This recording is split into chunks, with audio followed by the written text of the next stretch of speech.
Assalamualaikum warahmatullahi wabarakatuh, sahabat Info Sirah Nabawiyah Channel, yang saya cintai. Setelah sebelumnya kita sudah membahas sejarah singkat awal mula, seruan pertama kali untuk menunaikan ibadah haji, yang dilakukan oleh Nabi Ibrahim alaihissalam.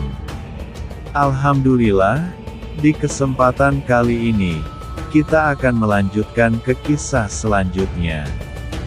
Nabi Ismail alaihissalam dari perkawinannya yang kedua dengan putri Maddat, Nabi Ismail alaihissalam dikaruniai oleh Allah subhanahu wa ta'ala sebanyak 12 orang anak, yang semuanya laki-laki.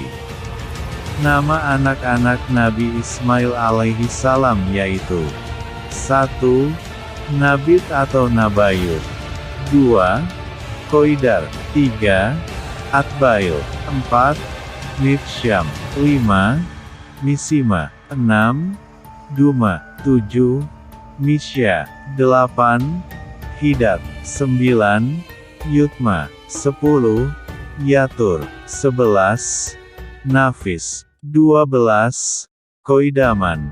Dari mereka inilah kemudian berkembang menjadi 12 kabilah, yang semuanya menetap di Mekah untuk beberapa lama. Mata pencaharian pokok mereka adalah berdagang dari negeri Yaman hingga ke negeri Syam dan Mesir. Selanjutnya kabilah-kabilah ini menyebar ke seluruh penjuru Jazirah Arab, dan bahkan ada juga yang keluar Jazirah Arab. Kondisi mereka seakan tenggelam oleh zaman, kecuali anak cucu dari Nabit dan Qoidar.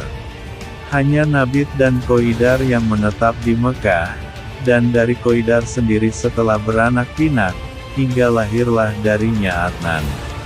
Dari dialah orang-orang Arab Adnaniyah menisbatkan nasab mereka. Adnan sendiri adalah kakek ke-21 dalam silsilah keturunan Nabi Muhammad Shallallahu Alaihi Wasallam. Sepeninggal Nabi Ibrahim alaihissalam, Nabi Ismail alaihissalam menjadi pemimpin kota Mekah, dan menangani urusan Ka'bah sepanjang hidupnya. Nabi Ismail alaihissalam meninggal pada usia 137 tahun. Kemudian sepeninggal Nabi Ismail alaihissalam, kedua putra Nabi Ismail alaihissalam, yaitu Nabit, kemudian Qoidar secara bergiliran, menggantikan posisi Nabi Ismail alaihissalam menjadi pemimpin kota Mekah. Ada riwayat yang menyatakan bahwa Qoidarlah yang lebih dahulu, setelah itu Nabit. Lalu sepeninggal keduanya, urusan Mekah dan Ka'bah diambil alih oleh kakek mereka, yaitu Maddat bin Amr al-Jurhumi. Dengan demikian, kepemimpinan atas kota Mekah kini diambil alih oleh suku Jurhum. Dengan adanya musim haji dan adanya mata air Zam-Zam, kota Mekah yang dihuni oleh suku Jurhum menjadi kota yang makmur, perkembangan ekonominya pesat. Melihat kondisi kota Mekah seperti itu, membuat suku Arab yang lain cemburu, salah satunya suku Huza'ah yang mayoritas orangnya suka berperang.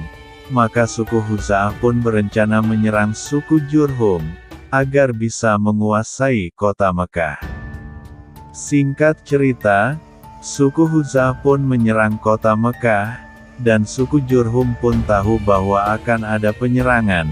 Maka ditutuplah gerbang kota Mekah oleh suku Jurhum, untuk mengulur waktu karena suku Jurhum sadar akan kalah dalam peperangan ini. Sebelum pintu gerbang berhasil ditembus, orang-orang dari suku Jurhum menyumbat, dan menimbun sumur mata air Zam-Zam, dan menghilangkan jejak posisinya serta mengubur beberapa benda berharga di dalamnya. dan orang-orang dari suku Jurhum semuanya sepakat untuk tidak berbicara kepada suku Huza'ah, di mana letak posisi sumur mata air Zam-Zam. Ibnu Ishaq berkata, Amr bin Al-Harits bin Maddad Al-Jurhumi keluar dengan membawa pintalan Ka'bah dan Hajar Aswad lalu mengubur keduanya di sumur Zam-Zam. Kemudian dia dan orang-orang Jurhum yang ikut bersamanya berangkat menuju Yaman. Mereka sangat sedih sekali karena harus meninggalkan kenangan di kota Mekah dan kekuasaan yang pernah mereka pegang di sana. Untuk mengenang hal itu, Amr merangkai sebuah syair. Seakan antara Hujun hingga Safa tiada pelipur lara lagi, juga para pegadang di kota Mekah. Sungguh, kamilah dulu penghuninya, namun kami dibinasakan oleh perubahan malam dan dataran berdebu. Periode Nabi Ismail alaihissalam dan orang-orang suku Jurhum di kota Mekah diprediksi berlangsung sekitar 21 abad. Akhirnya suku Huza'ah berhasil merebut kota Mekah, dan para ahli sejarah mengatakan, suku Huza'ah memimpin kota Mekah sekitar 200-500 tahun, tanpa adanya sumber mata air. Dan salah satu pemimpin dari suku Huza'ah yaitu Amr bin Luhai. Para ahli sejarah ada yang mengatakan bahwa Amr bin Luhai ini adalah pemimpin dari peperangan ini. Kemudian dia menjadi pemimpin kota Mekah. Tapi ada juga ahli sejarah yang mengatakan bahwa Amr bin Luhai ini pemimpin kesekiannya kota Mekah dari suku Huza'ah. Yang pasti, Amr bin Luhai adalah orang yang pertama kali mengubah agama Nabi Ibrahim alaihissalam. Dia memasang berhala, mengiris telinga unta, melepaskan saibah, memberikan wahilah, dan melindungi Hami. Sebagaimana diketahui dalam sejumlah sirah nabawiyah, Amr bin Luhai merupakan tokoh yang mempopulerkan paganisme di kalangan masyarakat Arab Mekah. Atau orang yang pertama kali membawa berhala ke dalam kota Mekah.